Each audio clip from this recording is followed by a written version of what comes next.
Shalom, di ba nyo balis Peter San Dreams? Ito yung tawas natin ngayon. Update ha, kay Joros.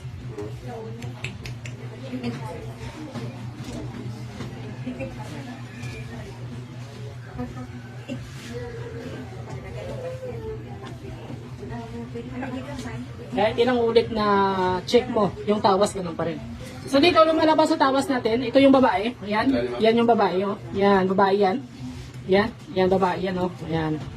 Yan, babae yan o Reyna yan. Na nakatayo sa katawan ni Joros Flores. Pagkatapos, ito yung daloy ng, daloy yan ng ilog. Daloy yan ng ilog, ayan, daloy yan ng ilog. Pagkatapos dito sa dinadaloy yan ng ilog, dito sa baba, makikita natin yung cross or X. Yung cross na to, or X na yan, andyan nakalagay yung katawan ni Joros.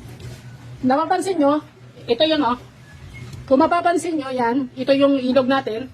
Pagkatapos, ito yung bato na tinalunan ni Joros, yan. Dito sa ilalim, andyan mismo yung butas. Yan, yung butas na kung saan dito tumalon si Joros, tapos nagkaroon dito ng ipo-ipo. Yung ipo-ipo na yan, pumasok dito, hinigop.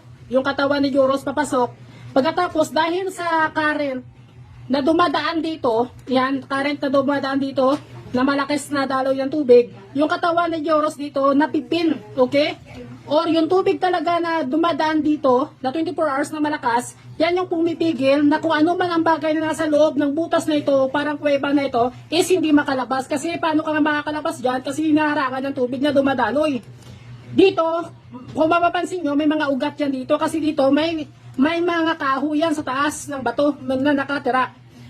Pagkatapos naman, sa sinasabi nila na yung katawan ni Joros ay baka hindi naman talaga nalunod. Actually, yung sinasabi nyo nakakahuyan sa taas na makikita is marami po yung kabahayan.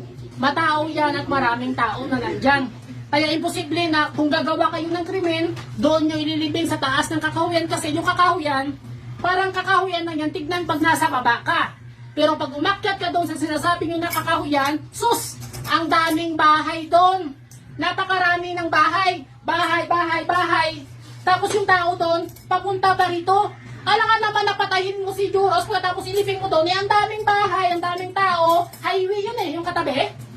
Kaya imposible yun na nagsasabi na nilipin si Joros sa taas, hindi totoo na nalunod siya. Kasi sa mga taga doon, sila mismo nagpapatunay na si Joros ay lumangoy, nakaboxer pa nga Hinubad yung damit, nagkakaboxer lang. Tumawid na siya sa kabilang ilog, babalik na sana siya sa kabilang ilog, sa kanyang pinagmulan. Kaso lang sa pabalik niya, imbes na dumaan siya doon sa dati niyang dinaanan, patawid ay umiba siya ng landas. Na kung saan nahulog siya doon sa malapit sa butas na umihipo-hipo ng malakas ang current. Ganon yung nangyari doon.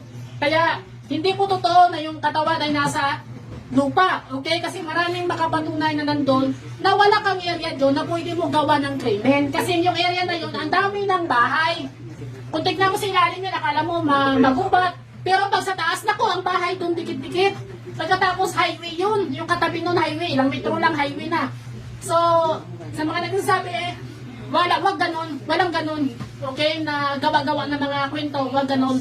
Kasi yung totoo, maraming saksi, maraming makapatunay na talagang naligo at nalunod si Joros, okay? At sa ulitin ko, itong babae na ito, na itim na babae na Reyna, ay talagang nagustuhan si Joros Flores, okay? At noong mga panahon na yun, noong oras na yun, nagkaroon ng kinakailangan na alay.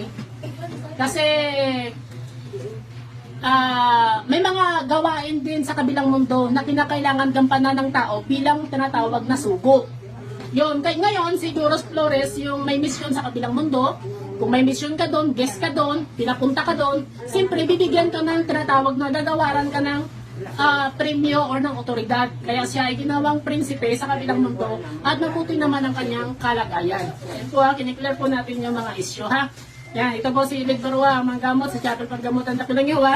Ngayon po, yan, ongoing po ang ating paggamutan. Ongoing. Yan, continuous po yung paggamutan natin. Kumuha lang po ako ng... Kumuha lang po ako ng time. Kumuha lang po ako ng time upang i-update na. Upang i-clear yung mga bagay-bagay na sinandbeds, nilibing sa taas. Anong sa taas? Yung matao yun. Maraming tao doon, maraming bahay, highway yun ang taas. Kung sinasabi nyo na bundok ha. Shalom.